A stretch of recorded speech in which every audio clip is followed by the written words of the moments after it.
In the shadow of the Ark of St. Louis at St. Louis University, we truly test strong spirit at a stage that was first created to honor the passing of the late great Antonio Inoki, whose will waver, whose body is stronger, who deserves to call themselves a champion, and who truly is the most real of competitors. A lot on the line, including $500,000, grudge matches galore, and someone has to quit.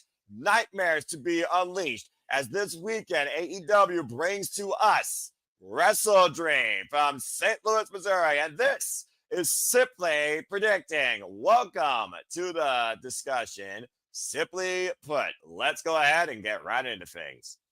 Hello, everybody, and welcome back here once again to another edition of Simply Predicting. You know what this is? For I am the simple man of the simple brand, the voice of SRS, forever grateful for all things professional wrestling. Damn it. And my name is Noel Foster. Please, thank you again for tuning in. If you haven't already, like, share, subscribe, comment, tell a friend. If you want to dictate the conversation, super chat, PayPal, patches. It's as simple as that. And of course, the forum for those that are part of the All Elite League will be live on my social media feeds and NoDQ social media feeds tomorrow morning at some point. You know who you are if you're in the league. Good luck to all of you in and out of Team No DQ. And of course, thank you to those that tune in. Of course, Nicholas Ferrantes here in the chat. I love that. Keeps it simple. And Michael Vesquez, thank you as well for your support. All right, with that being said, it's a very simple panel here. For the first time in a long time, it is just a duo. So whether or not he's Tetsumi Fujinami or he's someone else you might want to connect to New Japan Pro Wrestling, some Pro Wrestling, he is one half of the Dominguez. Emmanuel Dominguez. If you haven't already, subscribe to Interactive Games and Movies right here on YouTube. There will be a link in the description down below. Emmanuel, good to see you. As you again have come kind of along for the ride to be involved in city predicting almost all the time for all things wrestling. Mad respect. Shout out to AEW fan, by the way. How are you feeling about this preview this Saturday?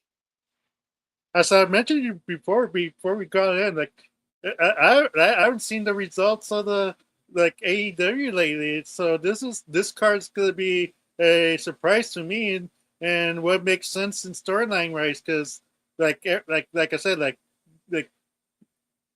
Osprey is injured, Strickland is injured. It feels like kind of like a hiatus. Like we gotta wait till they return, hopefully, and make a better product out of this.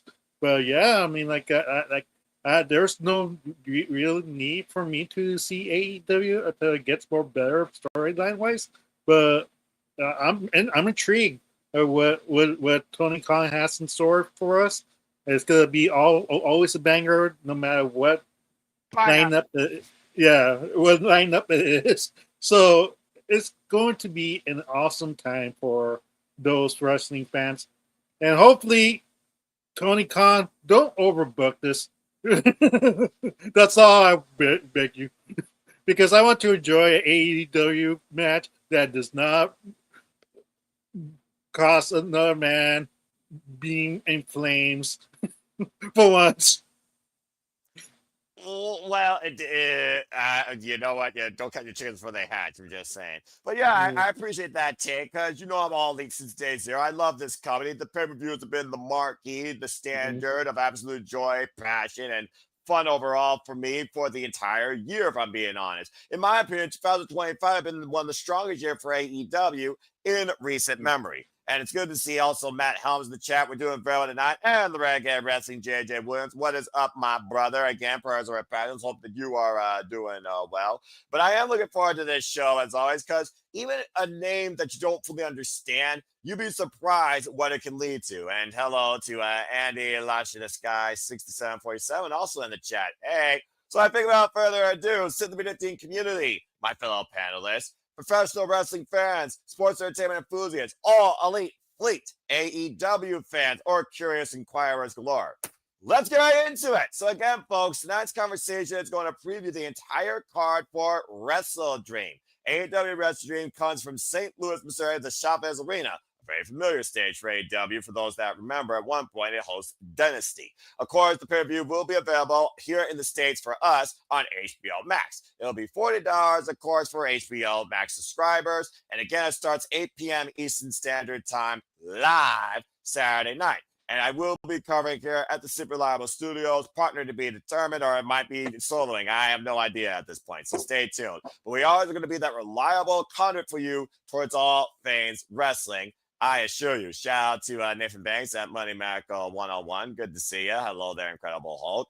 And also, before that, we will be covering not a talk show, but an actual pre-show of matches. Before we get into fans, I want to highlight if you all have not tuned in AEW for a while, or you don't know what AEW brings, I do encourage you to look out for free, either on TNT TV or on HBO Max, Tailgate Brawl. Tailgate Brawl will be a 1-hour show of professional wrestling matches, as well as a light WrestleDream preview. We will be covering that. That is live coast to coast, 7 p.m. Eastern Standard Time, also tomorrow night, Saturday, October 18th.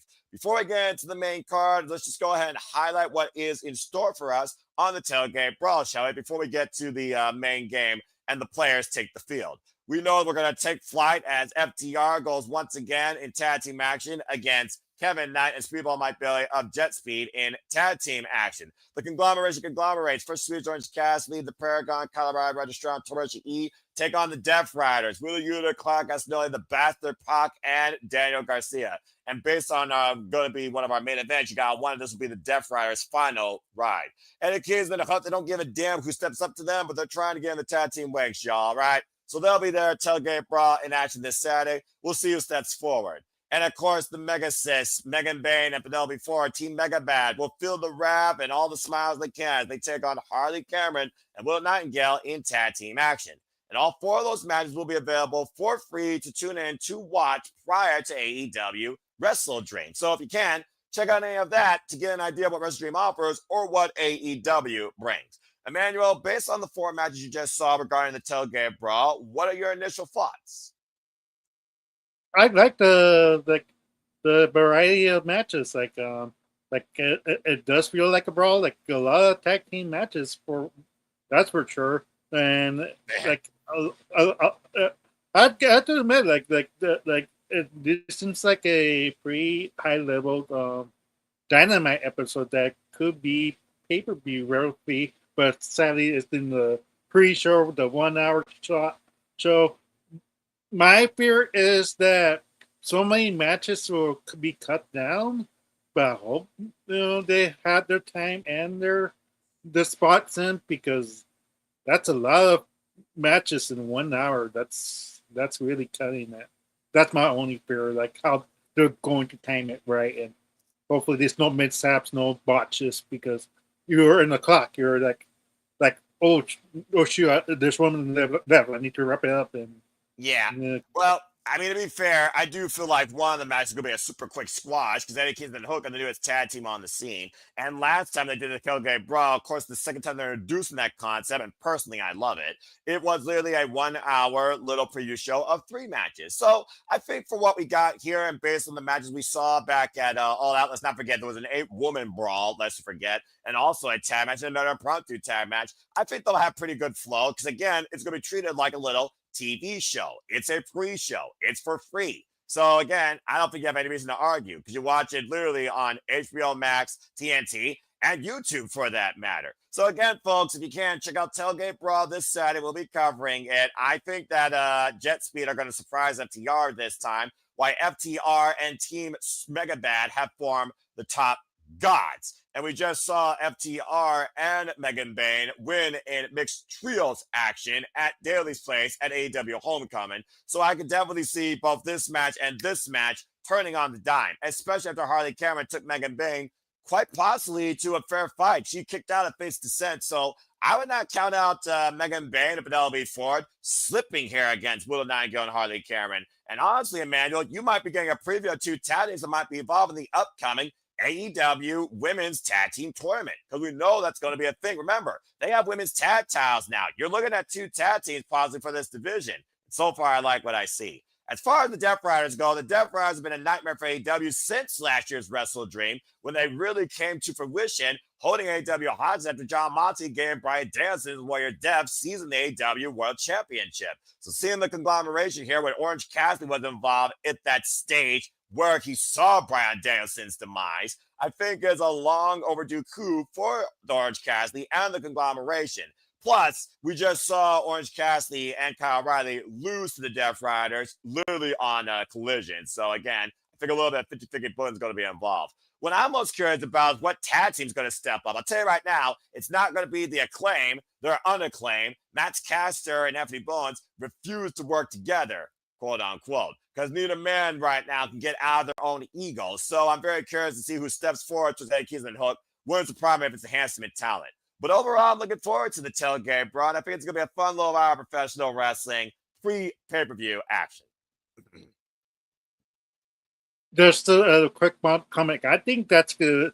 It's the sneak preview. It depends on how the tag team match performs. If they perform really well, I could see that as the final in the tournament, and whoever loses might, that's a solid, tag team for both sides. Like it's really there. So if whoever wins this could, whoever loses could be potentially the future AEW Women's Tag Team Champion, because they have a grudge of they beat us.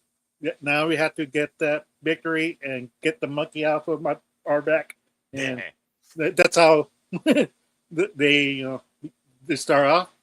That's fair. Well, let's not count out the Sisters of Sin, Sky Blue and Julia Hart, as well as Ty J, the original AEW women's tag team duo, also in this company. But I do see your point. So again, folks, that's Tailgate Brawl. So what are your thoughts regarding all four of these matches? Let us know in the comments. Get your predictions out there real quick. Do you think it leads to title implications for any of the teams, any of the individuals here? Are we witnessing the Death Riders' final ride before Jon Moxley's last time, dare we say? Let your thoughts be known as we go through this card. But again, that's Tailgate Brawl. I encourage you, check it out. It's for free on YouTube, TNT, and again, HBO Max.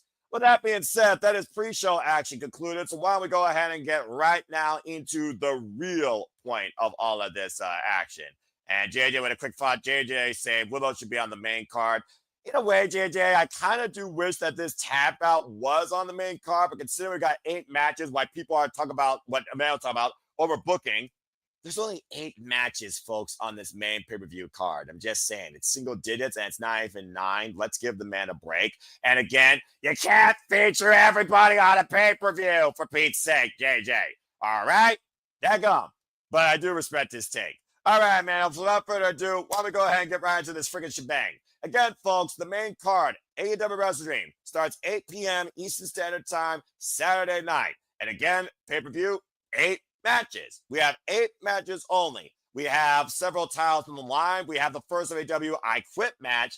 And since I can remember, one of the first times I have a women's singles match not involving a tournament, not involving a stipulation, not involving a championship, a legit grudge, which proves AEW trying to push forward what everyone wants to see more of, storytelling. Simply put, storytelling. Because not every story needs to have a title or needs to have some sort of title implication, and not every story needs to have some damn gimmick behind it. But also, not every wrestling match needs a story either, but each of these matches, to a degree, do have a story. So we're going to kick things off with a little bit of a story of a return to tag team action and big money on the line. Place your bets and let's see who wins $500,000 in this legitimate big money tag team match. Because it's the Young Bucks, Matthew and Nicholas Jackson, taking on Jurassic Express with, you are reading that right, $500,000 on the line.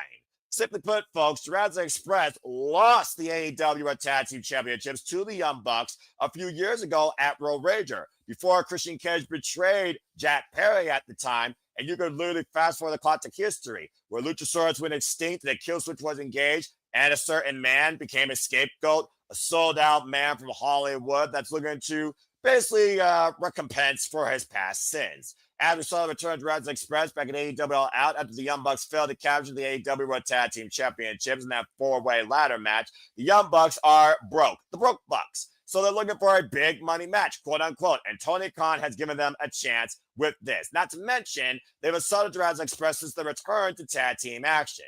So legitimately, this is a tag team grudge renewed, as both men are looking for a bit of revenge and also a lot of money. In my opinion, the Young Bucks needed more than Jurassic Express when it comes to the money, but it doesn't mean that they're my pick.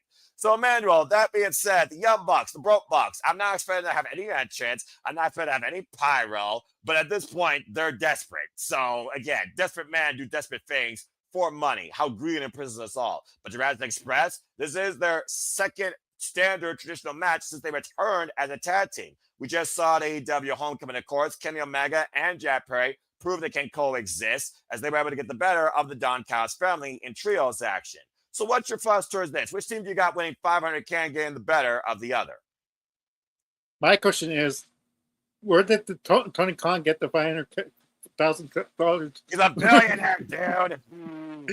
I get that, but like in kayfabe, it's like why would you give $500,000 to any wrestler? If I was a wrestler in this, I was booking WrestleDream, and I want a match. Where's my $500K, Tony? I'll just be honest, Noah. You'll be questioning like, where's my $500K if you're announcing matches in AEW? I guess that's fair. I guess that's fair. You want in the spot. So look, hey, you want a spot on the card, you get the payday, you get the winner's purse. Now you know how much the winner's purse worth, and I guess the loser gets nothing. So either way, money talks, losers walk. Yeah. But my logic is, oh God, go ahead. That's funny. Yeah, but my logic is Jurassic Express just very came back. They had not. I don't think they won against the Young Bucks yet in their AEW careers. So it's time for them to get that win and for inspiring the Young Bucks into madness. Like they're losing matches. They're no longer EVPs. That's their storylines. Like they're going downhill ever since they lost their titles. So it's only a matter of time where they're eventually gonna probably go baby faces at some point. Because look at Barry Corbin when it was Chief Corbin, he lost everything. And I forget what that gimmick was called. Well, he went for 250 different gimmicks, and he paid for all of them. And I'm not talking about monetary wise, but continue. But yeah, like it's one of those storylines. Like, let's see how AEW, how far down the dumps can the Young Bucks go. I really want to see that on screen. You want to see the Young Bucks continue the demise in the freaking broke dissension. That's cruel, but I appreciate it. Yeah, I agree.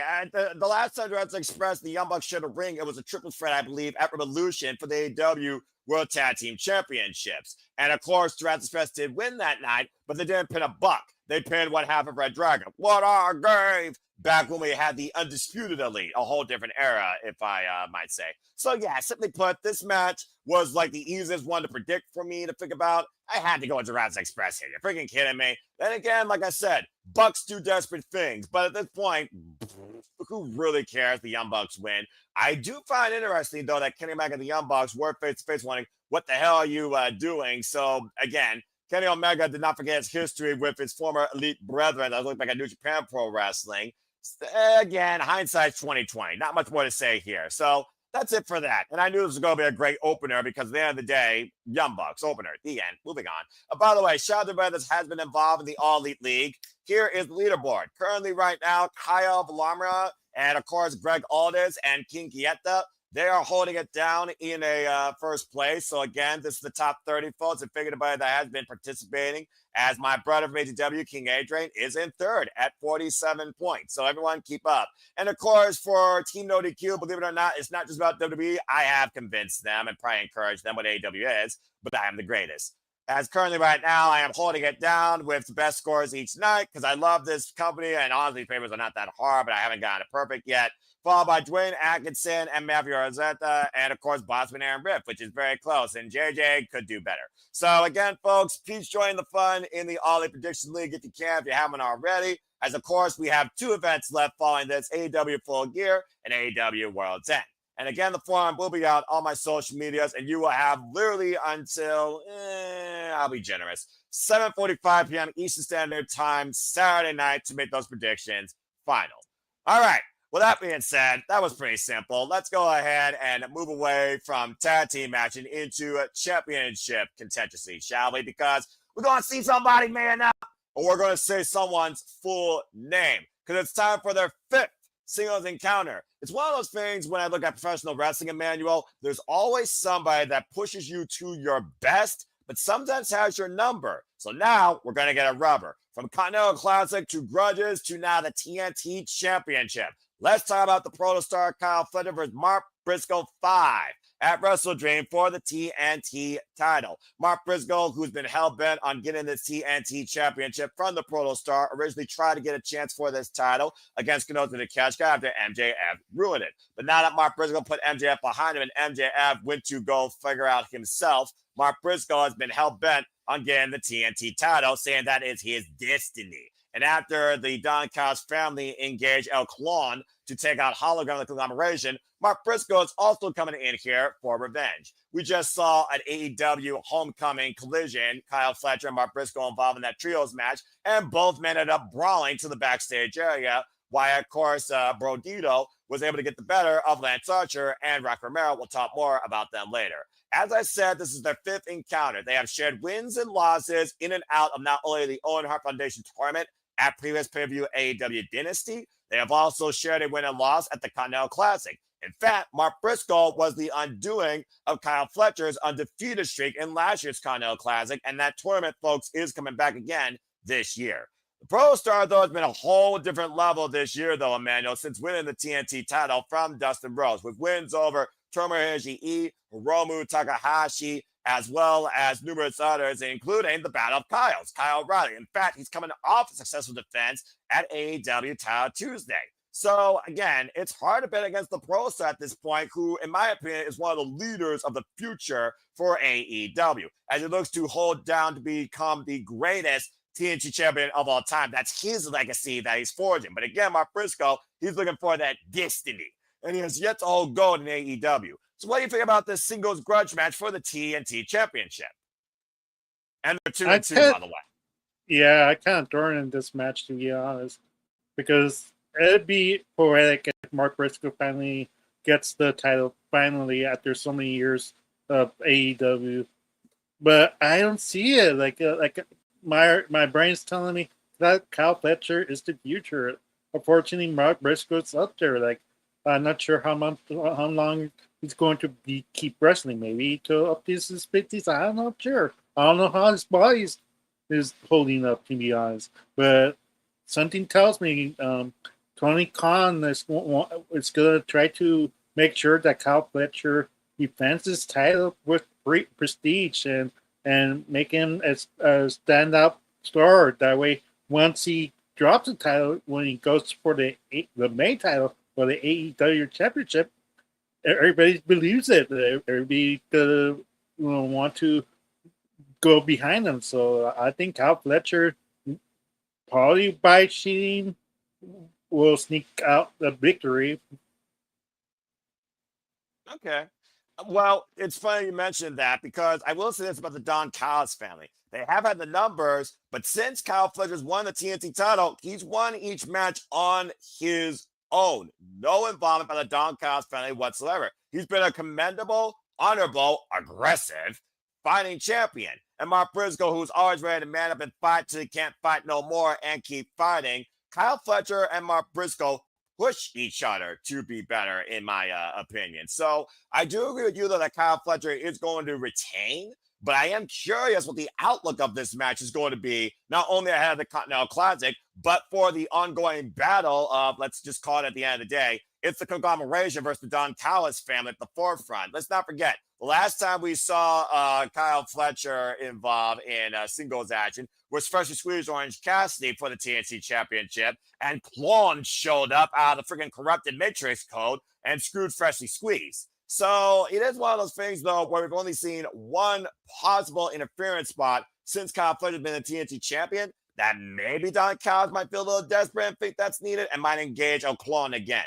To your point also, we saw Kyle Fletcher challenge for the AEW Championship for the first time ever, AEW out, commendable effort, but it was not his time. So I do think that he is a future WWE champion, but for now, he might be the strongest foundation we've seen for the TNT Championship since, God forbid, who was the last one that had the TNT Championship for a long duration? Miro, Darby Allin's first run, Cody Rhodes, the inaugural champion. I mean, it's been hard finding a concrete face of TNT. Christian Cage, when he held it hostage, I'll give credit where credit's due, held it for a period of time. Derek Garcia was a fine champion. But I think Kyle Fletcher could really take this title far and probably become the longest TNT champion in this company's existence. So I agree with you. I think the Protostar is going to retain too. And again, TV title matches, folks, 20-minute time limit, I believe, except on pay-per-view, I think it's 30. But again, someone could fact check me on that. But still, I'm looking forward to this because whenever Kyle Fletcher and Mark Briscoe fight, it's like they fight forever. I love it. All right. With that being said, nice and simply put, let's go ahead. I don't think Mark Briscoe and Kyle Fletcher are going to get hurt, but they hurt people. They hurt people. We're picking it up again. Oh, and this time, this graphic is out of date. King, botch. This is a tornado trios match. The Demand, Gates of Agonies, and Ricochet once again renew hostilities with the Hurt Syndicate. MVP, Shelton Benjamin, and the Almighty Bobby Lashley, the best dressed complete faction across all professional wrestling. Don't at me. Straight up, we've seen the history of Ricochet and MVP unfold here in AEW after Ricochet was punked out like a little spoiled kid being a kiss ass. Since then, Ricochet decided to get a couple of men to be in his corner, and they call themselves the men because when you command respect, you demand everything. We've already seen in trios action, literally back at AEW All Out, it was the demand that got the better of the Hurt Syndicate in traditional trios action. But we also saw in a fight, a ridiculous street fight that was freaking awesome, back at AEW Homecoming Daily's Place Dynamite, it was the Hurt Syndicate that yeeted Ricochet through a freaking table in the corner, good God almighty, and Bobby Lashley in a $1,000 suit kicked their ass. And it was MVP on the 24th, I believe, anniversary, I think, of his wrestling career, beat Ricochet in a fight, and Ricochet as a man got humbled by the Hurt Syndicate. So technically speaking, when you look at these two trios, they're 1-1. This is a rubber, and now it's Tornado. Tax doesn't matter. All hell breaks loose. We just saw the Gates of Agony get the first ever tag win over the Hurt Syndicate in tag team match. The first time the Hurt Syndicate's been pinned as a duo. Of course, talking about Bobby Lashley and Shelton Benjamin. This past, of course, Homecoming Dynamite when Ricochet, like a bat of hell, shot a spirit gun behind the referee's back. But it's also one of those things where I look at this being not a fight, but as Tornado, it's kind of a hybrid when you look at the history of the Hurt Syndicate and the Demand, where it's rubber, but I could see it go either way. It comes down to this. What is the future of either of these two sides? We've already seen the Gates of Agony challenge for the tag titles. We have not seen the Demand challenge for the trios titles. And Hurt Syndicate to be out for either trios championships or be as singles. And Lord knows that MVP's knees are not like a fresh spring daisy here. I don't know how many more matches MVP has left per se. One more time, though, we're getting on top of as Porter from the 305, don the boots and tights. But it isn't the last time for the Playmaker. That being said, Emmanuel, let's go balling.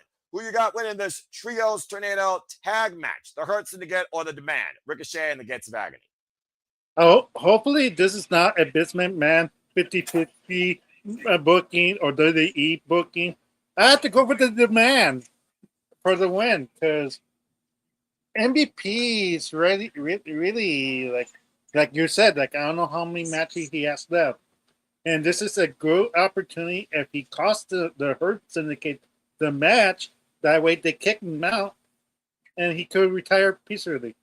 This really could be wrestling anymore. He could just be the mouthpiece.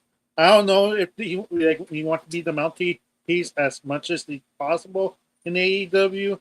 That's what he does best. But yeah, I mean, like I'm not sure where the direction of the Hurt Syndicate is going at this point. I'm not sure if Tony Khan feels like it runs its course. That's why they already lost their momentum per se. So I think the Demand needs to have this victory. That way, MVP is going to be taking the fall. I had this feeling. So you're figuring it's going to be similar to AEW All Out, where MVP is the fall guy once again, even though all hell is going to break loose here and tax don't matter. You think the same result's going to happen with MVP being the fall person here again? Yeah. Yes, I don't know, man.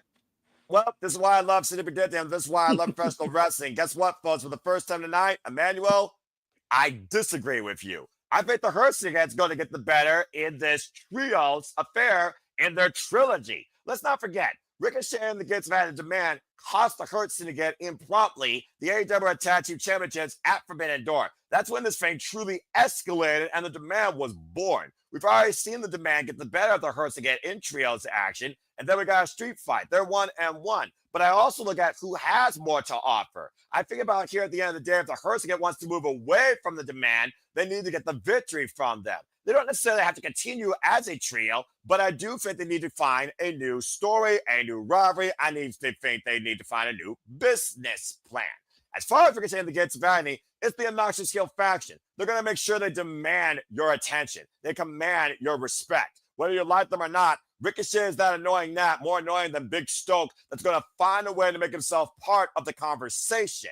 And again, we just saw the Ops still hold the Trios Championships, by the way, against Los Fashion League of Nobles. So again, don't count out Demand going after that, regardless of win or loss here. But I think the Hurt Syndicate is actually going to get the win here and maybe boost themselves back towards either tag title contention or even prepare themselves for the Continental Classic. Again, the Continental Classic is going to kick off after Full Gear. Last year, we saw Shelton Benjamin involved. This year, I want to see Bobby Lashley run roughshod. We've already gotten teasers of that meat match that we haven't had a decisive winner either with Toa Liona and Bobby Lashley. So at the end of the day, I think the Hurt Syndicate is going to finally close the book on this business arrangement with the Demand and get the win. I got the Hurt Syndicate going over here, and I do like the fact you did that callback with All Out because it was MVP whose needs were exposed and exploited by Ricochet and the Man to get the win at All Out. If Ricochet goes after that again, I think MVP scouts that, gets the better of him, and I think MVP pins Ricochet to close the book on this. That's why I'm going with the Hurt Syndicate here.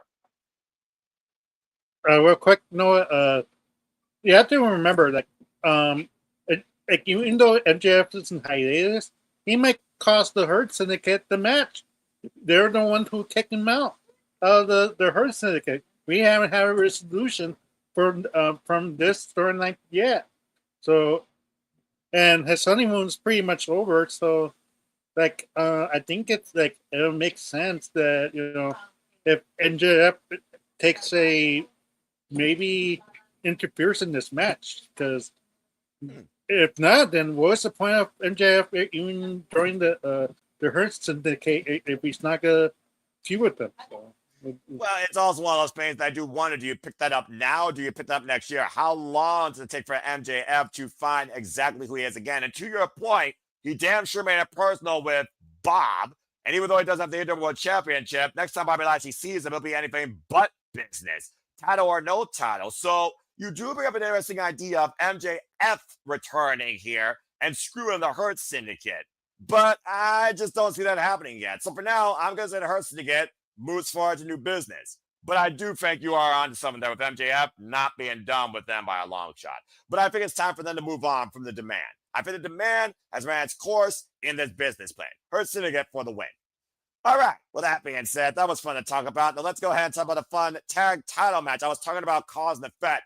Tag title implications maybe being involved here. Again, the Hurt Syndicate never were pinned when they lost the tag team championships. I'm just saying. But can these two coexist? Bitch. Let's talk about the AEW Tag Team Championship match that's now booked. Brodito. Of course, they bring up on their world champion Bandito and Brody King. They, of course, defend the AEW Tag Team Championships against, you are looking at that right, folks, the brand new IWGP World Heavyweight Champion, the Alpha Kanote Takeshita, and the reigning and defending AEW Unified Champion, the Red Mecca, Kazuchika Okada. They literally earned this opportunity at Title Tuesday when the title match was a double Jeopardy match, where, of course, if Konosuke Okada lost, Brodito would have got a shot at the Unified Championship, basically got the pin. It didn't happen, though. And almost it was set up for this after Hechicero almost tore Bandito's shoulder out of its socket in Arena, Mexico. Bottom line, though, miscommunication aside, Konosuke and Okada did pin the AEW Tag Team Champions. And now they have a chance to bring the gold home to the Don Callis family. But here's a further story to think about. Konosuke, who was wishing Don Callis happy birthday, Okada, so sorry, I hit the wrong button. Yeah, sure you did. That was not intentional at all, right? We're trying to figure out who's better between Okada and the Alpha. Teases to come. And Okada is a champion. Konosuke is a champion. I'm just saying. The definition of can these two coexist has never been more predominant. As the AEW Tag Team Champions are coming up, not only that successful fatal four-way ladder match AEW All Out, but that successful tag title defense against, as I said earlier, the Gates of Agony, immediately the dynamite after the All Out pay-per-view. Now Bordito finds himself once again in the crosshairs of the Don Callis family's two strongest players, but probably the two biggest egos ever. Something tells me after this match, Emmanuel, Don Callis is going to have to make a choice who truly is his golden child in this family. At first, we thought it was the Alpha, but insert Kenny Omega, insert Will Ospreay, insert Kazuchika Okada, not in that order. Now you have Konosuke Takeshita and Okada, who are on the road to a one-on-one classic, maybe in the Tokyo Dome, maybe next year Revolution, maybe next year at a stage we don't know. But to get there, I think we're going to have a little bit of a fallout here. Not to mention, Konosuke just challenged Okada for the AEW Unified Championship back at All Out in that triple threat with Mascara Dorada, and Konosuke was not involved in the decision. His heart was drop kicked out of his chest after Okada hit the Rainmaker Mascara Dorada to retain. And Konosuke has not forgotten that. And there's no doubt in my mind the first we're going to see is Okada and Konosuke face to face with both their championships up in the air. I think this match result is a no-brainer, but the aftermath is more intriguing. But either way, I got the tag team champions retaining. What about you? I agree with you. Like, I think this is just a setup of them miscommunicating and planting the seeds of them fighting for the international AEW. I forget the title's name. AEW Unified Championship. Botch. Yeah, there we go. There we go. Thank you.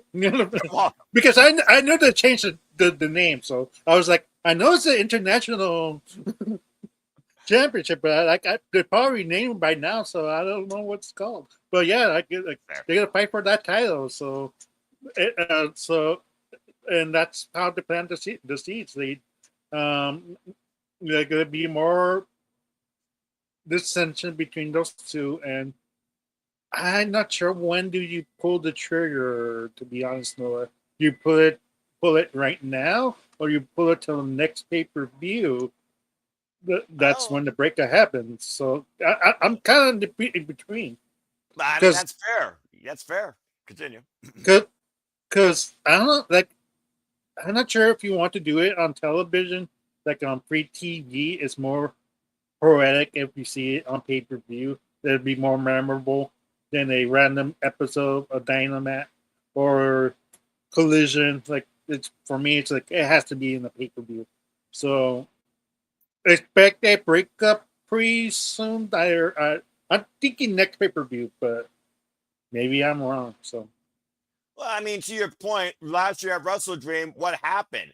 Kyle Fletcher turned on his brother Will Ospreay, and Will Ospreay lost the AEW International Championship to Konosuke Takeshita. Konosuke Takeshita was the golden child of Don Callis' family after Will Ospreay, with a moral code, called Don Callis out for his BS ever since they lost the tag team championships, the Kyle Fletcher and Will Ospreay last year at Grand Slam. So do not be surprised if Don Callis pulls another coup in the invisible hand, pulls his play card here after the match, if not during it, because I think even Don Callis realizes at this point, Okada is probably more profitable in his own mind than Konosuke Takeshita. The Alpha might have ran his course. At the end of the day, not only did Okada beat literally Don Callis' former family, Kenny by God Omega, Okada's been the most predominant champion right now in AEW for the last 500 plus days, with I think literally only one pinfall loss to Bryan Danielson. So I do think that there is going to be something to give. But to your point, I think they tease it on Dynamite. Tensions continue to build. And I do think Don Callis, screwdriver to come into play, will allow Okada to hit a Rainmaker on Konosuke and send Konosuke out of the family. Yeah, I have to agree with you. Konosuke Takeshita is the first member. Takeshita. My bad. Like, right. He's the first member of the Don Callis family. So I think he's gonna be the first, finally get out because he's the first member. Time for him to move on. Yeah, we want to see Mr. Cinnabon arrive once again as a babyface that wants to unify professional wrestling business at the strongest there is. To do that, you gotta beat Okada. You don't have to be with him. You have to beat Mr. Big Match. Otherwise, you are nothing more than his bitch. So yeah, either way, tag champions retain, and Don Callis will very soon question the family values of the Alpha towards his itinerary. Either way, this should be a fun match. I'm just waiting to see Kanosuke and Okada bicker. I want to see somebody actually hit the other with either a Rainmaker or straight murder. That's what I want to see. But this is going to be a fun match, to say the least. And I do wonder the condition of Bandito's arm. And again, is this Don Callis' last chance to go after Bandito's Radar World Championship? Or could we be setting up something maybe towards Final Battle? Again, there's more things here that meets the eye. Just saying. All right. But that was fun. Let's go ahead and while we talk about two of the hardest hitters in professional wrestling, you know how much I love bitches that hit hard in professional wrestling, right? Well, it doesn't get more utterly told with that statement than these two. I can't fucking wait for this sleeper. Thekla goes one-on-one for the first time ever against, I'm a hater, Jamie Hayter. I've been waiting for this match for a long fucking time. Of course, Jamie Hayter was a finalist in the Women's Owen Hart Foundation tournament, took on Mercedes Moné for that championship, and unfortunately lost. The day after Double or Nothing, the Toxic Spider arrived and ushered in her madness in AEW, clocking Jamie Hayter and putting her out indefinitely. It wasn't until Forbidden Door that Jamie Hayter returned to try to take the head off Thekla with some Haterade as the Triangle Madness was born with Julia Hart and Sky Blue prior to that. Since then, Jamie Hayter, Sky Blue, Julia Hart, Queen Amina, and Thekla. Things truly escalated, though, after Jamie Hayter decked freaking Julia Hart in a singles match, picking up that rivalry and winning the who got involved after the fact. And of course, this led to Jamie Hayter giving 3 words that she had epiphany towards finishing things out with these bitches. Blood and guts! Of course, we have Blood and Guts coming up next month, November 12th, with the women for the first time ever. God help this division. I love this freaking division. And we also just saw Jamie Hayter beat Sky Blue one-on-one, literally at AEW Homecoming Collision. As Thekla said, you know why I picked you? You were just a target at the time. You were just there. You were just a coincidence. But here, I want you to impress me. I'll tell you one thing, someone's going to leave an impression on the other quite physically, by the way, and I can't wait to see who. So bottom line, does Jamie Hayter hit harder than Thekla's toxicity and madness that's been running roughshod here in All Elite Wrestling? And who picks up a little bit of momentum ahead of Blood and Guts? Might I add, Thekla and the Triangle of Madness technically have not accepted that Blood and Guts offer, but every chance they've gotten, they have assaulted Jamie Hayter and Queen Amina backstage, and vice versa.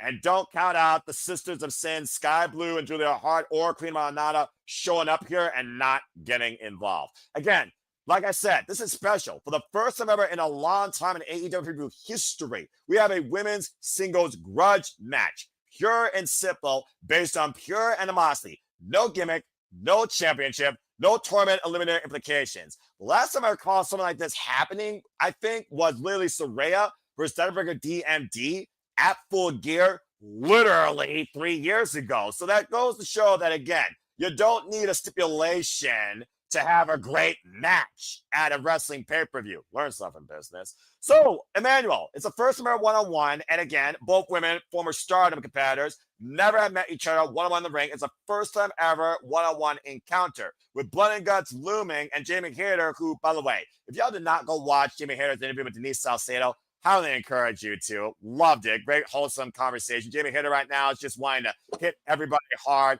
finding herself, getting comfortable again in the ring with who she is, and also getting back to where she was. And let's not forget, by the way, Emmanuel, Jamie Hayter and Thekla are also involved in the Fatal 4-Way at the AEW Out Preview for the Women's World Championship, and both women took each other out of the equation.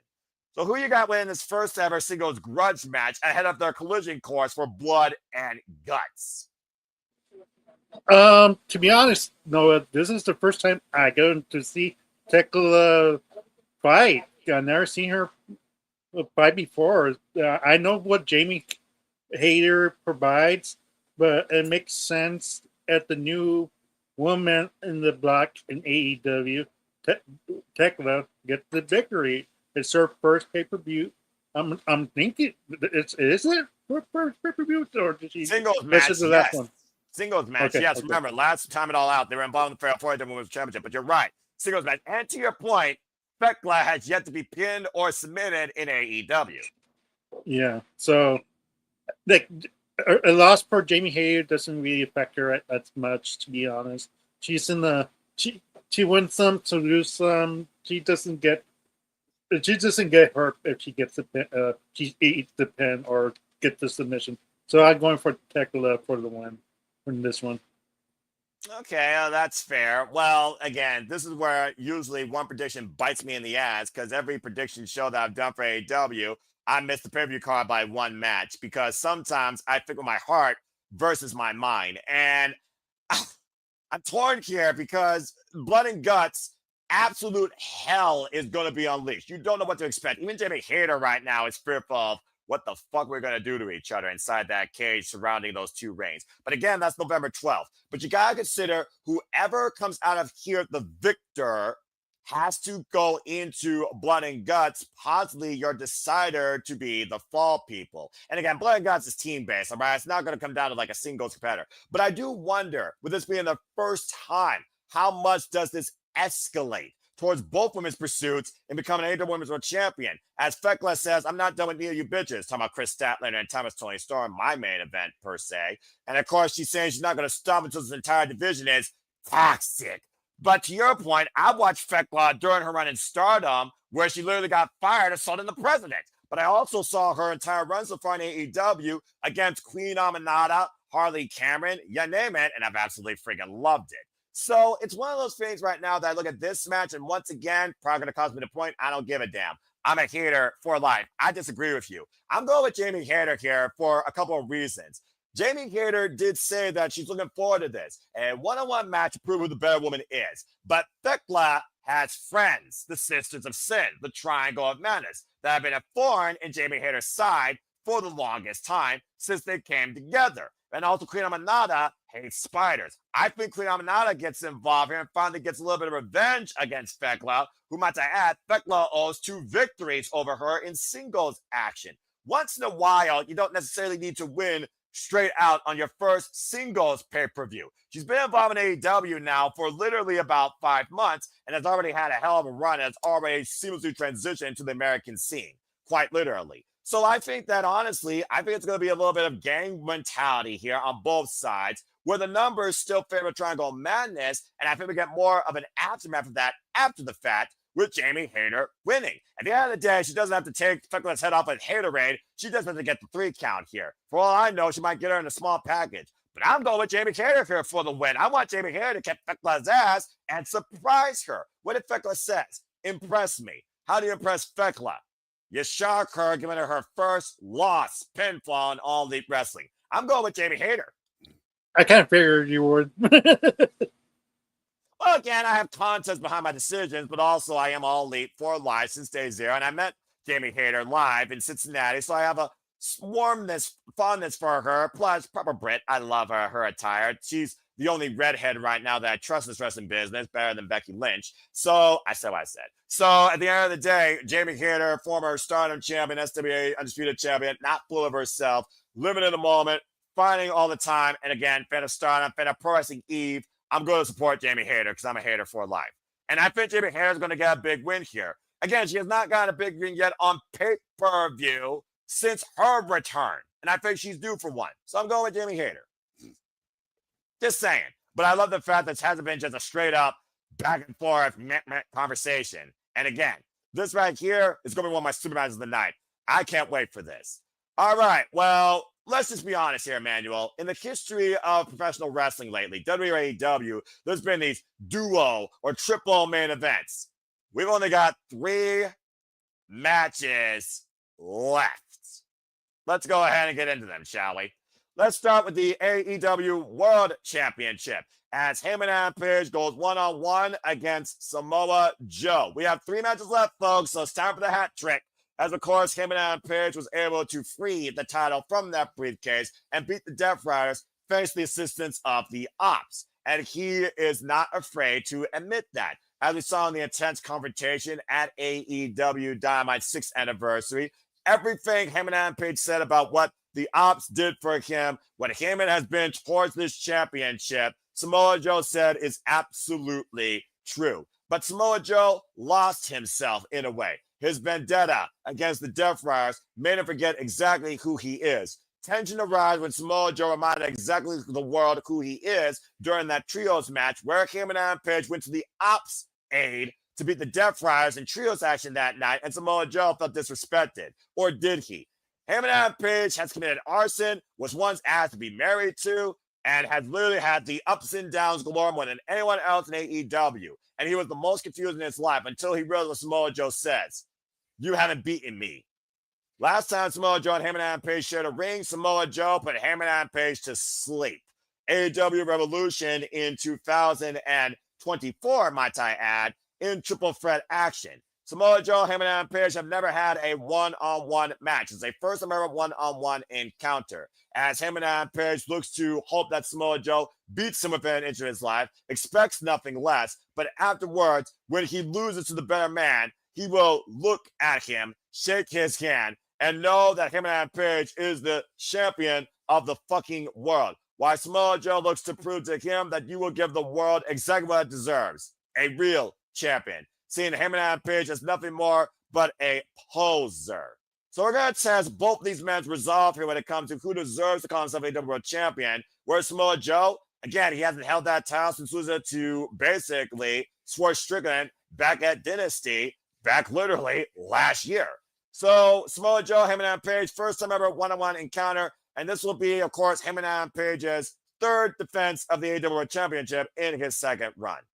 It's one of those things where I look at the history of Samoa Joe and him and Adam Page, the longevity to the business, not to mention Samoa Joe, talking about how long he's been involved here, by the way, folks, 25 years. He is still the AEW Trios champion. I was really thinking that Trios championship match would give me an idea that Samoa Joe could take this from Heyman, but they retained. Not only that, afterwards, him and Adam Page and Samoa Joe did have a mutual face-to-face in the ring as Joe had the towel in his hand. Samoa Joe is probably winding down also for all we know, okay? You think about John Cena's final match is going to be in December, much to your happiness. We know AJ Styles is going to wrap up next year, and Samoa Joe, again, been going at this 25 years. The jury is out whether or not he's going to finish up here soon, and we just saw the Dudleys officially retire. I don't want to call Samoa Joe a guy that can't be world champion again, but it's just looking at the implications and how soon this is to test Heyman's resolve and give Samoa Joe that one last shine. I do think Adam Page is going to retain. What do you think about this championship match here, Emmanuel? What do you think?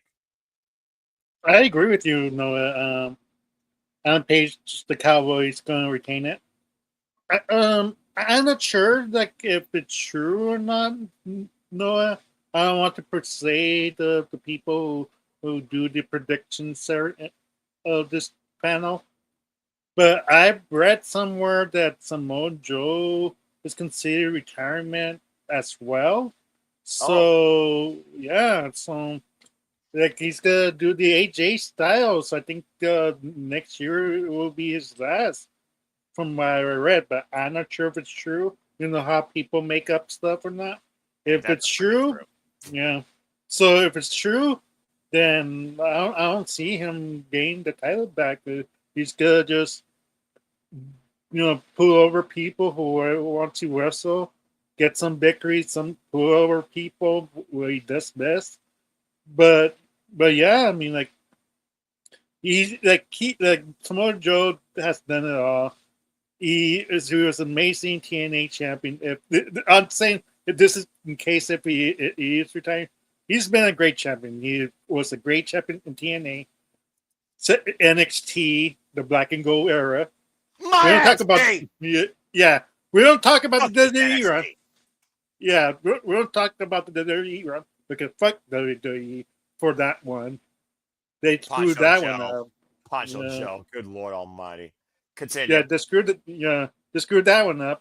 He should have just got the title, the Great Balls of Fire, but that's a different story. anyways, in AEW, like he got this time, like he was a great champion. He was an excellent champion. Probably top five. I probably even top three. Most He of certainly was a AEW. dominant champion for the duration and made sure Strickland earned that title at Dynasty. I'll tell you that much. Continue. But yeah, he's in my top three AEW world champions, and Wow. it's gonna be telling. Yeah, it's gonna be telling if this in this match if it's a say straight up match with no interference, Adam Page is gonna retain, and I'm not sure who's gonna dethrone the Cowboy at this point of the game, but they have till next year to book whoever that person's going to be, because right now the Cowboys like the Cody Rhodes right now. He's the face of AEW, and you go if you enjoy that type of champion, then you gonna love AEW. But if you don't, this is gonna be a long road ahead, because trust me, I seen the Cena run. I did not like the Cena run. Here we go. I, You had to but get the Cena burned there eventually, didn't you? yeah, yeah, I had to, because this is a crime that this is not named in bad type of pay per view. Maybe it is, but it's one of those things like if you love AEW, you're gonna have to suffer through this. If you're not an Page fan, then you're gonna suffer. You're gonna suffer to this time because he's you prefer somebody else. If but if you like him, you're gonna enjoy this type of run, like and everything like that. But it's gonna be telling if in the end of the match That's fair. if they shake hands and everything like that, that's telling. Samoa Joe's retiring if he gets respect out of Joe. That's fair. And again, Samoa Joe is going to try and probably put the Hangman to sleep once again. That Coquina clutch is lethal, as El Jalistico learned this past Wednesday on a Dynamite Collision 3-hour go home special. So I do get what you're saying. But yeah, Hangman Page, you talk about the journey of the Hangman through 2 years of own personal turmoil and hell. By the way, there's going to be something coming out of the YouTube channel here, The Good, the Bad, and the Hangman, I believe, telling the journey of the Hangman and what the man Hangman Page has we've come to know him to be, I think, pretty soon here. Go check it out if you can, folks. But I also get him and Page breathing new life in AEW to bring the prestige back to the AEW Men's World Championship, to raise this title to the point that it is the most sought after thing, the most precious thing in this business. And right now, Hangman Page on his second run is really pushing that narrative forward. But I also look at this. My friend in ATW did show me something that someone might be ready. Last year at WrestleDream, a certain Switchblade beat Hangman Page not once, but twice, back-to-back pay-per-views. And Hangman Page and Jay White have a very tumultuous history, considering the first time they faced each other, Hangman injured him, took him out of the Owen Hart Foundation tournament. You were talking about return of MJF. This could be the return of the Switchblade that might look to once again renew hostilities with Hangman Page. So whether or not that's Hangman Page's next itinerary that could be facing him, a champion always has a target on his back. And between Will Ospreay, who had sister surgery, and who knows when he might return, Swerve Strickland, where he and, of course, Hangman buried the hatchet, Swerve Strickland on injury for right now, MJF and Hangman, who have defined AEW's existence since day one, as MJF not only is out to try and figure out exactly who he is, he still has a guaranteed shot for the AEW World Championship 1 week later after calling it. So there is definitely a number of targets that could be after Hangman Page in his crosshairs, and he knows that. Whether or not he has enough buckshot lariats in his revolver for all that, we have to wait and see if he gets through Samoa Joe. As far as Samoa Joe goes, the man that has defined the business for 25 years, earned when he speaks, you listen. I absolutely do agree with you. And again, when you face Samoa Joe, he tests you not only as a wrestler, he tests you as a man. And right now, I think he's testing Hangman Page for the value of him towards that AEW World Championship. And I think Hangman somehow surviving Samoa Joe will add to that. So I do think that Hangman is going to retain as well, just like you. Yeah, there's only one rant I have for you, Noah. I'm surprised that not like you know how people steal the tombstone, the sharpshooter, the fear for etc. Yeah. I'm surprised nobody has stole Samoa Joe, and the wrestler go. The nope. The nope. Nope. I'm surprised more wrestlers don't do that. Like, why is Joe the only one doing that? Because I'm pretty sure if someone else did that, Samoa Joe would make them say, "Nope, don't do that again." But yeah, that is another thing. Hindsight, I didn't even think about that. But either way, this is going to be Heyman and Page. It's physical hell. He's in for a hard time. Good luck, cowboy. All right. With that being said, let's go into our semi-main. And fuck it, it's my show. I'm doing things my way. Don't give a damn what people think. Because if you don't like it, then you can quit. Emmanuel, God forbid, what the fuck is going to take for one of these two men who don't have I quit in their dictionary? Darby Allin and Jon Moxley, folks, is happening again. And this time it's the first ever I quit match. Let your thoughts, let your last rites, let your craziest shit come now out to fruition. Because if this is not the endgame of these two, I fear for both their lives. Jesus Christ. Let's go ahead and bring people up to speed. Folks, this story is 1 year and hopefully its finale. Last year at Grand Slam, Jon Moxley took Darby Allin's AEW Championship opportunity where he said he wasn't ready. And of course, 1 year ago at this stage, WrestleDream gave Bryan Danielson Warrior's death and seized the AEW Championship and suffocated and broken the man in front of Darby Allin. Darby Allin has not forgiven Jon Moxley, the only man he looked up to in this business when he didn't think he had a reason to live in life, despite the fact his uncle tried to kill him when he was 6 years old in a freaking car accident, now lives every day like it's truly his last. Jon Moxley was the only light he saw because he was unconventional and he was somebody that took no shit. These two have shared the ring over the AEW Championship during the pandemic, where at one point Jon Moxley said, "You can ride with me anytime." Jon Moxley says that nobody loves Darby Allin like him. No one understands Darby Allin like him. No one appreciates Darby Allin like him.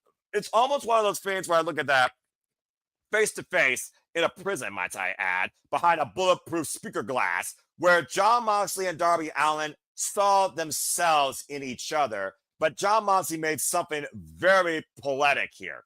Darby Allin, you're not fighting me. You're fighting yourself.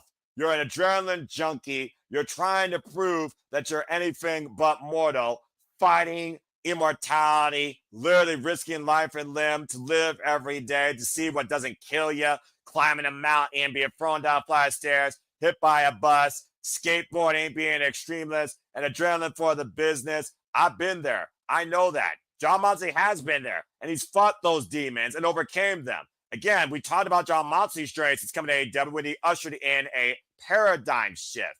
But again, the game here is different. It's not about putting somebody in a coffin. It's not about pinning somebody. It's not about submitting somebody. It's not about putting somebody down for a 10 count. You have to break, I don't know what, in one of these two men to force them to say, I quit. And Emmanuel, a very telltale was shown here when Darby Allin showed up like someone out of AMC's The Walking Dead. Not only was he bludgeoned brutally and badly during that face-to-face when Pac literally kept on bashing his face in that plexiglass, somehow Darby Allin, like a cadaver, walked into collision against all the Death Riders, had to be an uppercut to hell, kicked by Marina Shafir, hit by Daniel Garcia, wiped out by Yuta, wiped out again by Pac, crawled in the ring with that AEW flag that he took to Mount Everest, says, I'm going to choke the life out of you with this flag. It's never too late to say I quit. And Jon Moxley looked down at him, hit him with a Death Rider, left the building.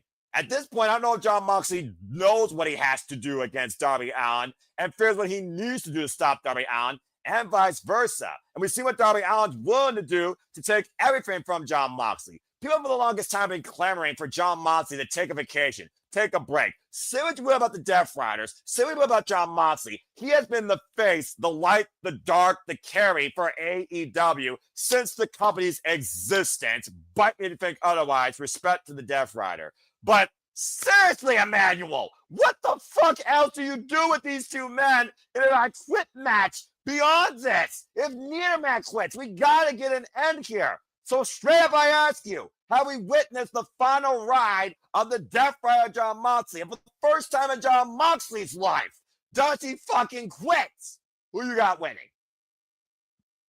I have to go for Darby Allin. Like the the Death Riders has run its course. Like I'm not sure what you do with them more. Like they did their statement. I mean, like, and I'm not sure where you go with them anymore.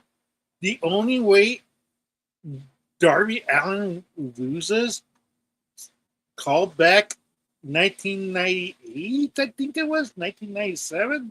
Yeah, I know what you're talking War, about. War Rumble, Mick Foley, Mankind versus The Rock, pre-recorded. I quit. I quit.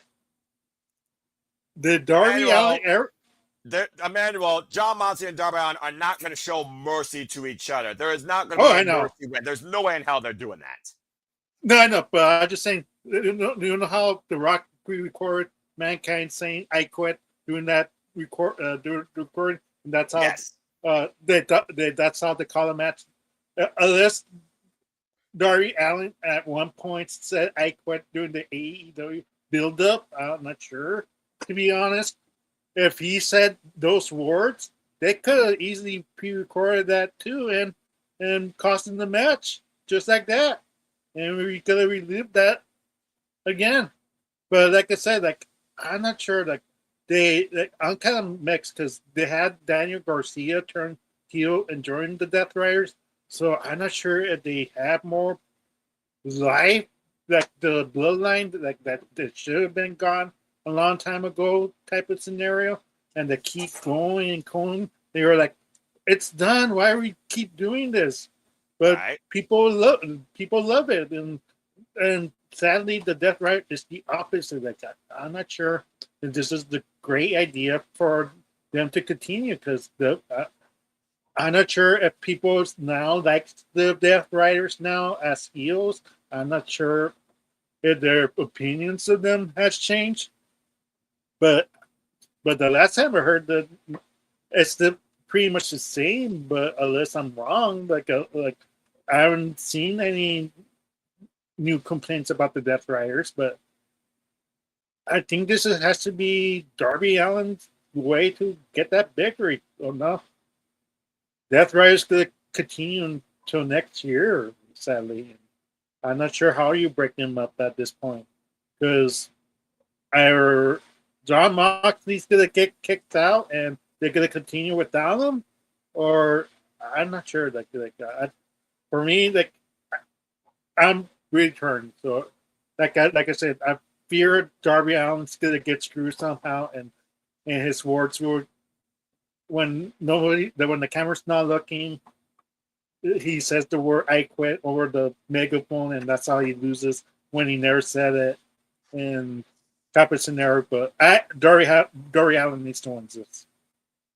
My greatest fear is Brian Danielson. Brian Danielson is now part of AEW commentary. Prior to the coffin match, AEW out, Darby Allin asked Brian Danielson to promise him you would not get involved no matter what happens to me. Was that extent just for that pay-per-view or for this saga? Again, this has to be a finale. If Brian Danielson's on commentary, do you think he would quit on Darby Allin's own well-being or behalf? Because at the end of the day, neither of these men, I figure, are willing to go and say, I quit. And whether or not Rhea Shafir says I quit, Rhea Shafir has been willing to take a bullet every time for John Moxley. Maybe I shouldn't say that because God forbid. But also, to your point, John Moxley does have an army. Will John Moxley want to do this by himself? Will every Defrag get involved? Will Gabe Kidd get involved here again this year?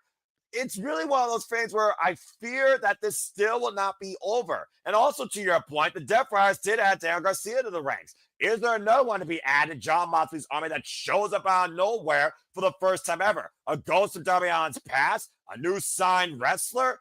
There's a whole level of unknown outside the danger here with these two men in this stipulation where anything fucking goes. We know that these two are bloody batshit crazy, and they will literally destroy each other's bodies, and they're all in the process to force the other to say, I quit. This is going to be by force, because if a body gives out, it's not, I quit, unless they say I quit. And I don't think the referee is going to call it underneath that stipulation.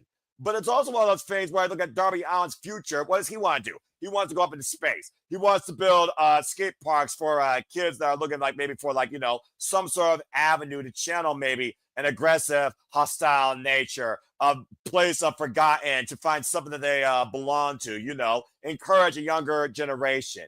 And John Moxley, again, people waiting for John Moxley to take a vacation. We saw Claudio Castagnoli win on his own against Roderick Strong on Dynamite. We did see Wheeler Yuta and Darren Garcia work as a tag team. John Moxley looming from the audience. Maria Shafir at ringside. Then again, all the Jeff Hardy's got involved and helped them beat freaking Kyle Riley and Pressy Squeeze Orange Cassidy. And I also wonder if John Moxley loses, does the Death Riders continue his mission? And though they ride without him going forward, does he and Shafir ride off and leave Claudio and company now to carry what John Moxley started? Because at the end of the day, what's John Moxley's whole entire business for the Death Riders? To rebuild AEW in their own violent image by wrestlers, for wrestlers, wants this place to be around for 1,000 John Moxleys, etc. Afraid of a monopoly or whatever that old word that Ash talks about. Shout out to our name for Ash. But, oh my gosh, I've gone back and forth with this. And just seeing the fact that Darby Allin, he will be literally bludgeoned, bleeding, battered, clothesline, stomped, kicked, dropped on its fucking head, and still keep fighting. I'm almost kind of concerned for Darby Allin's own well-being and almost feel like this I Quit match could be literally John Moxley finally giving him mercy. It's one of the things, to your point, who has more longevity? Do we want to see Darby Allin go after the TNT title or the AEW World Championship? Do we want to see John Moxley and the Death Riders continue to test AEW? Because at the end of the day, what have the Death Riders been doing? Testing and pushing AEW. You got to call it for what it is. But to your point, I just think that John Moxley is ready to get the shadow away from him. And I think also Darby Allin is looking for some resolve out of this. So the best hope of that happening for both men, I think, to your point, I got to see Darby Allin somehow make John Moxley quit. Again, I have no absolute fathom idea how the fuck that's going to happen. But seriously, John Moxley, take a break. Get away from Darby Allin. Darby, vice versa. You're a crazy lunatic, but get away from John Moxley. And I think one person needs to go away from AEW longer than climbing a mountain. I'm going to say that Darby Allin somehow is rendered the winner, and John Moxley says, I quit. I'm going with Darby Allin. Yeah, talking about booking yourself in the corner, like these two men are never going to say I quit. So that's why I brought up the Mick Foley thing. Like who? Like I don't see Moxley saying the words "I quit" near. Like so, like it's. But my question is this, Noah. I haven't seen a lot of I Quit matches before. Mm-hmm. Is it possible Daniel Bryan throws the towel and that's how the match is called off? Because Darby Allin never said I quit, but Daniel Bryan's so afraid of Darby's well-being, he throws the towel, and that's how the match is thrown. It's not that Darby Allin said I quit. It's just Daniel Bryan friendship. He's like, no, he has enough. And he quits for him. I don't think I can recall in the history of I Quit matches someone throwing in the towel for somebody to render the decision, but I have seen other people quit on other people's behalf. The most prolific statement I can remember, Lana Perusev against John Cena. But it's one of those things that, again, I would not rule it out because at the end of the day, what bridged John Moxley and Darby Allin in this year-long vendetta? Bryan Danielson's Warrior's death last year at AEW WrestleDream, when Darby Allin was duct taped to the corner, forced to watch and unable to do anything to stop it. That's what started this whole thing in the first place. Let's keep that in mind. Again, we're 1 year full circle on this saga with the three men that were involved in the forefront of it. And now they're the undoing. So it would not surprise me at all to see something like that happen, but you're going to need somebody else to literally force one of these two to say I quit or say I quit on their behalf to get rendered a decision. And I pray to God that's Darby Allin and we're done with the Darby Allin and John Moxley itinerary. if I'm being purely honest, Emmanuel, I don't want to see Darby Allin face Jon Moxley again. Me near. God damn. And Yeah. Wesley here in the chat, way too late. Eddie Kingston. Well, actually, that's another fair shout. Eddie Kingston doing his own thing. He hasn't said hi nor tell about anything about Jon Moxley or his Death Rider MO. You almost wonder if Eddie Kingston would actually try and get involved here. That's a whole different tangent, though. I didn't even think about that. But no, I think at the end of the day, you look at this story 1 year ago with the 3 men that were involved, and the 3 men ended.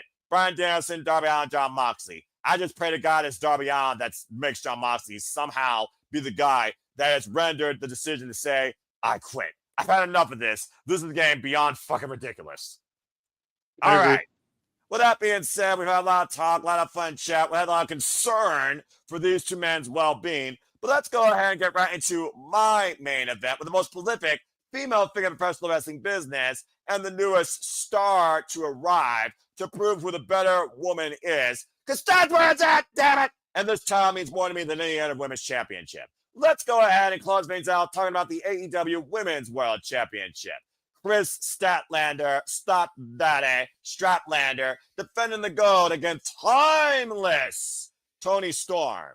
Timeless Toni Storm, who has lived, died, cried, and lived again to arrive to hold on to the AEW Women's World Championship. It completes her, it defines her, it identifies her. But when she led this AEW Women's division, she said there is not a greater woman she would want to lose this title to, nor a greater woman she needs to beat for this title for. As we saw at AEW out in fair 4-way action, it was Chris Statlander that trapped the champion fair and square in the middle of the ring with a seatbelt pin. And while Toni Storm has stayed consistently timeless, Chris Statlander has been on a journey of reformation, character recreation, self-confidence redevelopment, 600 plus days on injury reserve with 2 knee surgeries, former TBS champion, growth and development not from day one, but an AEW original in her own right, knows who she is and continues to find out exactly who the fuck she is. Now the standard for the AEW women's division. Why timeless Toni Storm asked for her own murder and she needs to justify Chris Statlander was the right one to kill her. In a first time ever one-on-one encounter,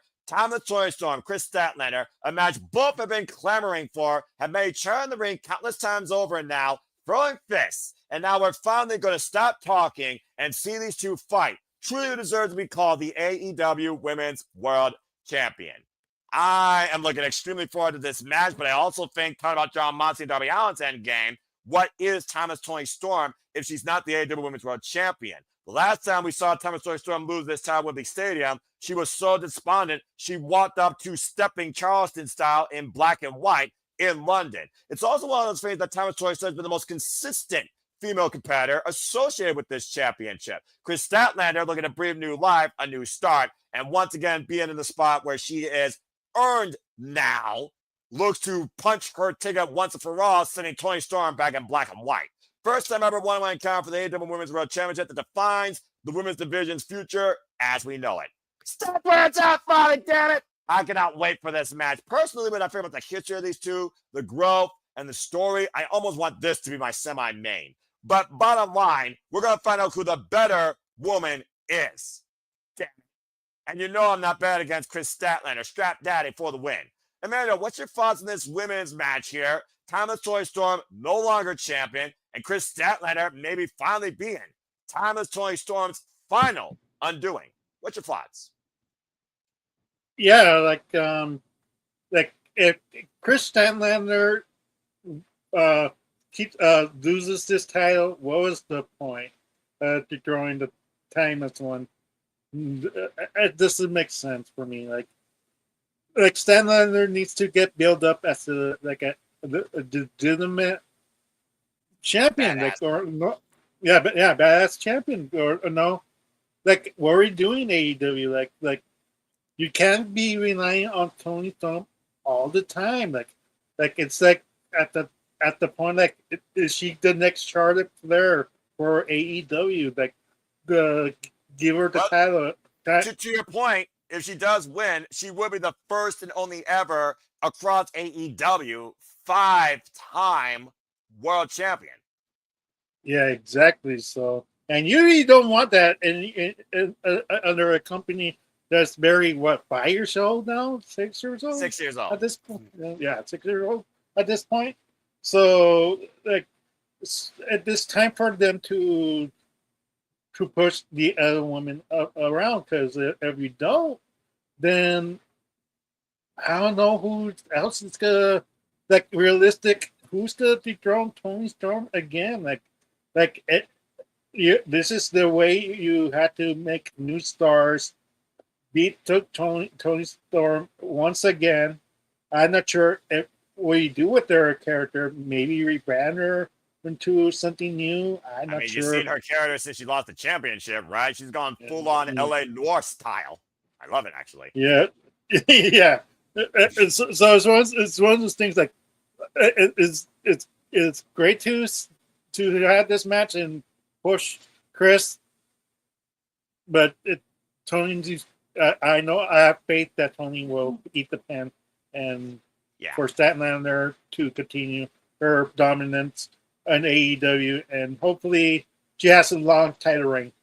I think that she will. And also, both women have been waiting for this one-on-one. Chris Statlander has already owned a pinfall victory under Tony Storm in a triple threat match. It's the second time she's pinned her now under multi-person circumstances. But the value of a champion and the championship comes down to if you beat the previous champion at their best one-on-one. Both women have been waiting for this moment for the longest time. And we saw what happened with Renee Paquette when she had enough of these two that couldn't wait to get out of their clothes and go fight in the ring again and again and again. So, again, I do think it's going to be one of the most contested, highly competitive championship matches at WrestleDream this weekend. I also look at Chris Statlander and what she said about Thomas Tony Storm. Thomas Tony Storm has only had one identity. Chris Statlander never needed the title to find out exactly who she is. And truth be told, she's still trying to figure herself out. There may be some trust issues because, again, can't she actually, have friends alongside her? Well, right now she's not worried about that, but she's worried about focusing strictly on bringing value to the AEW Women's World Championship. Great close-up, by the way, with Renee Paquette. If you want to learn more about Chris Statlander's mindset on what it means to hold this title and what she wants to be as a fighting champion this time around with the World Championship. It's also one of those things, to your point, that Thomas Tony Storm has gone through the whole roster. But to Wesley's point, I don't think it's going to be Ruby Soho. I can see it being Mina Shirakawa. I can see Mina Shirakawa and Thomas Tony Storm maybe changing gears and tangling. Then again, Alex Wins, that's also a fair shout out towards the AEW Women's Tag Team Championships, a whole different avenue. But for me, straight up, Strap Daddy, it's here to stay for a while, chat. I gotta go with Chris Statlander, pinning Timeless Tony Storm, taking the kill shot, sending with a kiss, sending her back to black and white, and ushering in the age of Stat. Strap Daddy for the win. And I can't wait for this match more than any other World Championship match on this card. Kill it, Chris Statlander and Thomas Tony Storm. Brawl, bitches, and may truly the best deserving defining woman win.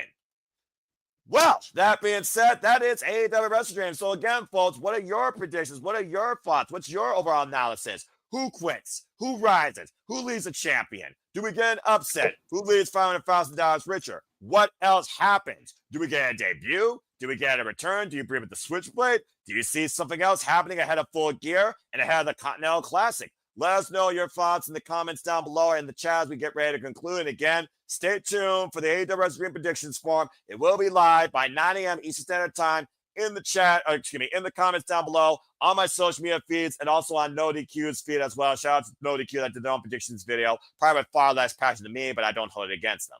With that being said, Emmanuel, an absolute pleasure in what has been the simplest city predicting ever. Thank Christ. And thank you for joining me on this little escapade discussing AEW wrestling. Let's go ahead and tell where the people can find you and what you've been up to. Yeah. I'm about to say that I was checking my time right now. Like, wow, 2 hours. This is his first one. Right? And it helps a lot when we both agree. A lot of matches, except for two. Who knows? Well, it is what it is. But also with the agreements, there's different idealisms towards those agreements, and that's what city predicting is all about. Continue. Okay. You could subscribe to my new channel on YouTube, Interactive Games and Movies, reviews, gameplay, and I see movies, so like reactions. And yeah, this graphic, thanks to ChatGPT. what a pro. He, ChatGPT, good lord. yeah, sure. Like I used that, and like look at that graphic. You have to say, you have to admit that's pretty neat, It is. It pretty to is. the point. It's nice and clean. It's got the orange color. It's straight to the point. It's simple. I can approve. Yeah, so like I had a vision, and they nailed it. Like I love it. So if you like, subscribe, share it to people, like leave comments. Like it helps the algorithm. It helps the channel too. Like it helps Noah, it helps JJ, it helps Jeff, etc. And I know like Irene's hearing me right now. Don't provoke her for her to beat me up. Yeah, So you already got enough coming to you at San Diego. I'm just saying. exactly. Yeah. So yeah. That other than that, I'm ready for the AEW dream. And then you can follow us and Manny Dominguez from Facebook, EDM7224 and Instagram, EDM7224 and the X, Arlene Dominguez on Facebook, Arlene Dominguez on Instagram, and on X, ADM73244. Very well said. And Emmanuel, good luck to you in the All Elite Predictions League as you continue. Again, you're doing pretty well here for your first time in AEW. I'm impressed. And as you see by the score gap, still anybody's game as we have 2 events left. May the best predictor win. Good luck to you as you are basically in the top 15. Proud of you. All right. Thank you, Yeah, by the way. And thank you, by the way, yeah. for joining me. Go ahead. I'm about to say I just pretty lucky because I just booked what Tony will, how he will book it. To be honest, I shouldn't be that precise, but like sometimes you have to think like the booker, like what makes sense for him, Well, but not for Triple H, not for WWE, because that's a different company, and the company TKO runs the stuff than Triple H. So it's different more harder. idealisms, different wrestling, different rosters, different itinerary, different presentations. At the end of the day, if I look at the 2, I enjoy AEW more. All right. Yeah, Well, exactly. again, that's just the passion of me as a fan. Both are all right, but AEW is where it's at with me when it comes to pay-per-views, all right? Thank you for that, Emmanuel. Again, folks, you saw across the ticker some of the channels in the Simple Labo Studios. Talk about my friends. Again, if you haven't already, subscribe to Bad for Wrestling. Me and her had a great conversation on Ash's chat. We're going to King of Pro Wrestling. Don't be a dickhead. Join Baddies on me today. Subscribe to Baddie for Wrestling. Again, Walter Cruz and I will be doing a simple session here in the near future, as well as taking part in further Saturday shenanigans. If you haven't already, subscribe to the Rage of Wrestling, Walter Cruz. Get it? Got it, Bueno. Get it 300 so we can get his liver on fire with some hot stuff and wings and all that fun stuff. And stay tuned, as always, the most reliable man here at the Simple Labo Studios. He got a perfect score of Crown Jewel, what-de-do, but I still appreciate him regardless. So follow the Ranking Wrestling JJ Williams on the X, on the social medias when you can. Kazdaney Studios, Renegade JJ Williams, Kazdaney Studio on the X, ROW JJ Williams on the X. Again, the Simple Labo Studios has their own channel now, also on the X. So if you haven't already, go check it out there. Stay tuned for the Simple Labo Studios Awards. Stay tuned for upcoming watch-along schedules and the weekly Marvel Conversation Wrestling match that is the Shady Shenanigans at times, that sometimes I am put in the hot seat to moderate because I'm a glad for punishment. I help out my friends. By the way, shout out to Mercedes Monet. Not only shocked at that graphic, but shocked to see she is the longest reigning TBS champion of all time. Momo Ultimo Monet, now 10 championships. Overkill, my friggin' God almighty. But congratulations, 510 days, 22 successful defenses. Someone's got to become the new face of TBS sooner rather than later, though. I'm just saying. Yeah. Real quick, what? James, so you're hearing this. I have a new reel for you for the Saturday shenanigans. Like when you do the commercials. Like, what's new? What's new this new weekend? Or just Mercedes winning another championship? But the reaction was disappointment or man angry, because at this point, like, I don't know how many titles is left in the industry. How many titles are there in the continental? Well, I mean, there's like, I don't know how many countries. This isn't a geography lesson, so I don't know the answer to that. We'll have to stay tuned. But again, Monet owns the world apparently. Someone had to freaking get her off her pedestal. I don't know how. Freaking talking about truly taking over the world. All right. Well, anyway, thank you for that solo note, though. And again, as I pointed out across the banners, you see the friends here at the Simba Studios. If you haven't already, subscribe to Brands of Wrestling, Armani Morphin, Pink Ranger, Dattila, talking about Power Rangers, TNA, and other forms of professional wrestling. Shout out to the Wrestling Collective, great friends at Simba Studios with James Hebert. Follow James Hebert, of course, at J Hebert Side 95. Does really cool dumb things on the internet. And follow Rock and Ropes, who just celebrated 100 episodes of Rock and Ropes with DJ. And, of course, Ropesome as well. Congratulations to them. And the Jeff Meacham Network will be relaunching next year, January 4th. Stay tuned for more on that and follow Jeff motherfucking Meacham. And again, if you want to find me, you can find me at Fox916 on the X and on YouTube, predicting, commentating, moderating, staying away from social media because I'm anti-social as it is. But of course, engaging for all things wrestling. Shout out to W Fam, for I am nothing more but a simple man and a lifelong fan of professional wrestling. Only wish to remind you and encourage you on the winners, but losers, no betters, just fans with opinions of this passion we all share.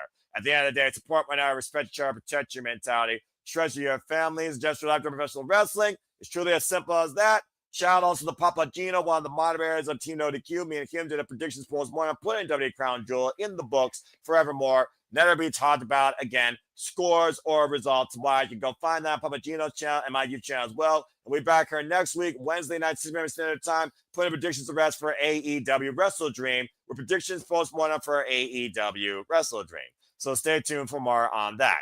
Further to come includes but not limited to TNA Turning Point, AEW Full Gear, WWE Survivor Series San Diego, and Halloween Havoc's debatable. Because again, fuck this NXT for fucking up the X Division Championship match. I will never forgive them at Bound for Glory ruining a match of your classic. I am not covering Halloween Havoc. You'll be lucky to get City predicting for that. Plus, I don't give a damn about Halloween. Too bad, so sad. You want it? Pay me. That being said, thank you all so much for tuning in, though, to AEW WrestleDream. Shut it, Emmanuel. AEW WrestleDream. Please like, subscribe, comment, tell a friend. Hit the subscribe button. No, hit the subscribe button to know when the next video goes live on demand on any of the YouTube channels here at the Simply Liable Studios. Hit the subscribe button, like I talked about before. I assure you the content, the creativity, the passion, the wrestling, the silly predicting is not letting up anytime soon. But I think that's all I gotta say for now, as I'm gonna bid you fine folks a wonderful adieu for the East Coast as it's Friday, and you're about to be, of course, to Friday on the West Coast. Thank you all again, once again, for tuning in to another edition of City Predicting. I appreciate your feedback, your support, your passion, your thoughts, as always. Stay tuned for the next simple session with me and Walter Cruz. Stay tuned for Saturday Shenanigans, and stay tuned for our coverage of AEW WrestleDream this weekend. Before Emmanuel Deneen gets in typical British game show fashion, Emmanuel, say goodbye. Adios. There we go. And for me, it's also a goodbye, too. So until Saturday night, for not only the Tailgate Brawl, but WrestleDream in full, I am the Silverman Noah Foster. I am your moderator for City Predicting, then, now, forever. Make a positive impact in life. Have a good night and enjoy what the weekend brings with AEW WrestleDream. Have a good night, folks, and thank you for tuning in once again to another episode of Simply Predicting.